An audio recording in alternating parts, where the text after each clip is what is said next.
Ya, Assalamualaikum warahmatullahi wabarakatuh. Perkenalkan, saya dengan Imam Santo. Saya dari PJJ Informatika. Saya dari kelas IF 305 dengan NIM 220401010227. Jadi, video kali ini saya khususkan untuk menjawab ujian akhir semester pada mata kuliah Sistem Operasi. Oke, langsung saja.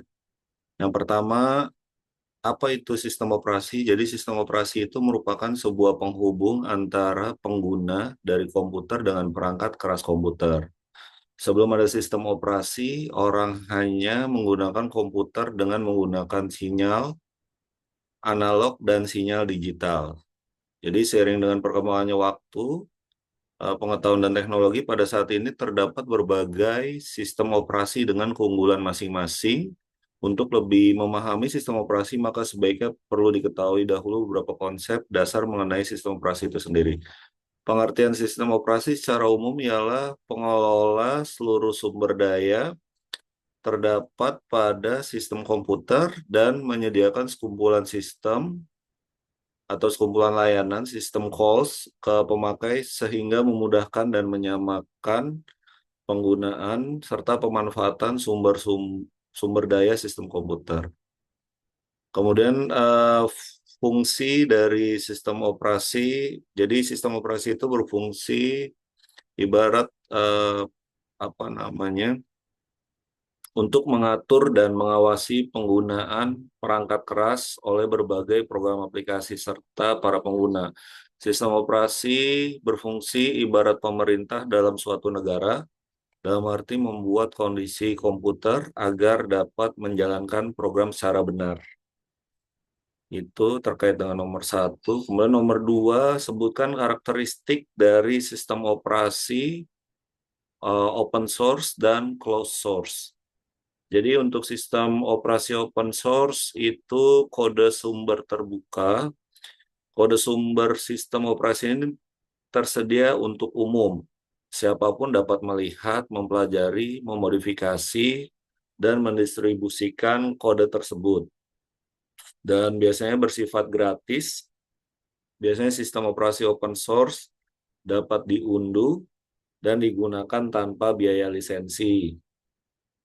Dan ada komunitas pengembangnya, pengembangan sistem operasi open source didukung oleh komunitas pengembangan yang luas dan beragam. Dan juga ada fleksibilitasnya, kemudian ada keamanannya. Nah, contoh sistem open source ini ada di Linux ya, dengan berbagai distribusinya seperti Ubuntu, Fedora, dan lain-lain. Kemudian ada di handphone kita ada Android ya. Kemudian untuk sistem operasi closed source, biasanya kode sumbernya tertutup. Kode sumber sistem operasi ini tidak tersedia untuk umum, hanya pemilik atau pengembang yang memiliki akses ke kode tersebut. Dan biasanya berbayar, pengguna harus membeli lisensi untuk menggunakan sistem operasi closed source. Pengembangannya terpusat, terus ada stabilitasnya, kemudahan pengguna. Nah, untuk contoh sistem operasi ini ada di Windows sama Mac OS ya. Nah, ini perbandingan secara singkatnya, jadi secara kode sumbernya atau source code-nya, kalau open source terbuka, kalau closed source tertutup. Secara biaya, open source biasanya gratis, closed source berbayar. Kemudian untuk komunitas, pengembangannya ini kalau yang open source komunitas, yang closed source terpusat. Secara fleksibilitas, kalau yang open source tinggi, kalau yang closed source terbatas. Kemudian secara keamanan tergantung komunitas, jadi masih terbuka potensi untuk cepat diperbaiki. Kemudian dikendalikan pengembang, mungkin lebih lambat. Kalau stabilitas tergantung distribusi dan komunitas untuk open source ya. Kalau yang closed source eh, apa namanya lebih terjamin. Nah, untuk nomor tiga, gambarkan skema dasar komputer. Ini eh, secara umum ya, ada pemroses, ada memori utama, ada port masukan keluaran, ada peralatan masukan, ada peralatan keluaran. Jadi untuk komponen sistem komputer yang pertama ada pemroses atau disebut juga prosesor. Nah, ini biasanya untuk berfungsi mengendalikan operasi komputer dan melakukan fungsi pemrosesan data. Kalau di Windows untuk apa namanya prosesor ini biasanya ada di sorry, kalau untuk yang itu ada di Intel ya, dan ada juga AMD dan lain-lain. Kemudian untuk memori utama ini sifatnya untuk menyimpan data dan program. Biasanya bersifat volatil, tidak dapat mempertahankan data dan program disimpan bila sumber daya listrik dihentikan.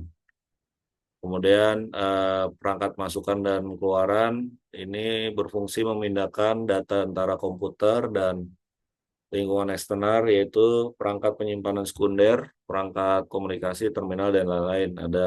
Kemudian lanjut ada interkoneksi antar komponen.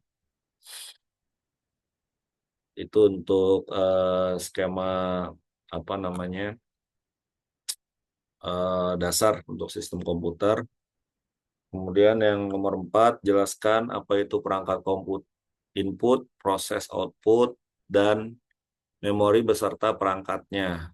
Jadi untuk perangkat input, nah, merupakan perangkat keras atau komponen yang memungkinkan pengguna untuk memasukkan perintah atau data pada komputer. Contohnya ada keyboard, mouse, scanner, mikrofon. Kemudian untuk perangkat processing atau processing device, dianggap sebagai komponen utama dalam komputer. Komponen ini bertanggung jawab untuk menerima instruksi, memproses data, dan menghasilkan output dalam kerangka kerja komputer. Ada 3 intinya ya, ada ALU, ada control unit, ada registry, memory unit. Kemudian contoh perangkat processing ada CPU atau Central Processing Unit. Ini yang bertugas untuk mengatur alur keluar masuk data. Kemudian ada GPU atau Graphic Processing Unit, memiliki fungsi serupa CPU namun khusus memproses data grafis. Kemudian ada RAM atau Random Access Memory, berfungsi menyimpan data sementara yang dapat diakses oleh CPU saat dibutuhkan. Kemudian ada perangkat output. Jadi komponen ini berfungsi untuk mengambil data yang telah diproses oleh komputer. Contohnya ada monitor, printer, speaker, terus ada earphone ya. Kemudian ada perangkat storage atau storage device. Ini untuk menyimpan data dalam jangka panjang. Contoh perangkatnya ada hard disk atau hard disk drive HDD, ada SSD atau solid state drive, ada USB drive atau flash disk ya biasanya.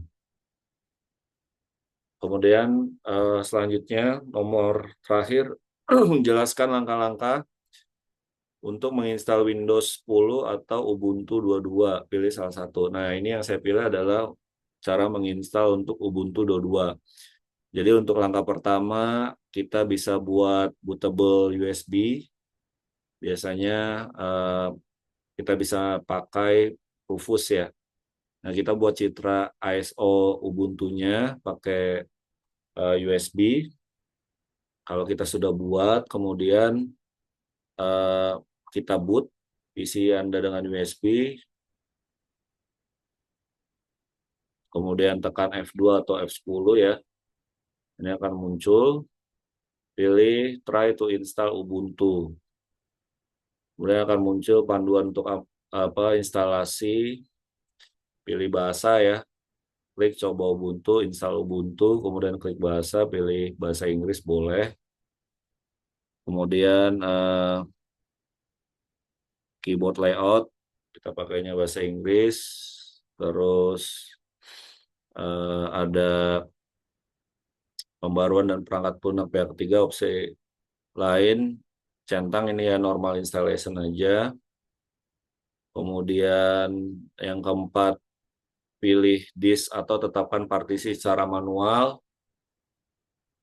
Ini kita installation type-nya erase disk dan install Ubuntu, pilih yang advanced feature. Kemudian langkah kelima, buat partisi sistem secara manual. Ada jadi perlu membuat partisi berikut menggunakan ruang disk khusus, disk kosong, ada EFI, area swap, boot partisi XT4 dipasang, dan lain-lain ya.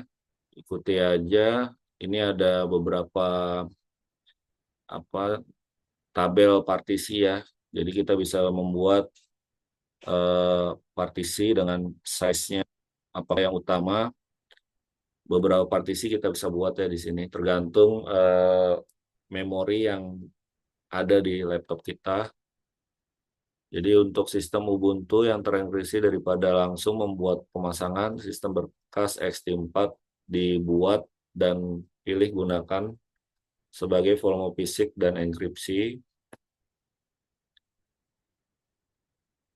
Nah ini kemudian kita udah buat ya, terus buat akunnya juga, confirm security key, lalu klik kanan pada partisi tersebut di tabel partisi dan pilih titik mount atau catatan. Anda harus menghapus area swap jika ada dan membuat partisi boot terpisah terlebih dahulu untuk mode enkripsi. Lanjut, kita buat di sini XT4 Journaling File System. Perangkat untuk instalasi bootloader, gunakan dev atau SDX default yang akan menginstal bootloader group. Kemudian untuk langkah ke-6, siapkan akun, lokasi, dan selesai. Ini kita tentukan lokasi dan buat akunnya. Dan selesai untuk penginstalan Ubuntu. Seperti itu untuk penginstalan Ubuntu, kurang lebihnya mohon maaf. Saya akhiri. Wassalamualaikum warahmatullahi wabarakatuh.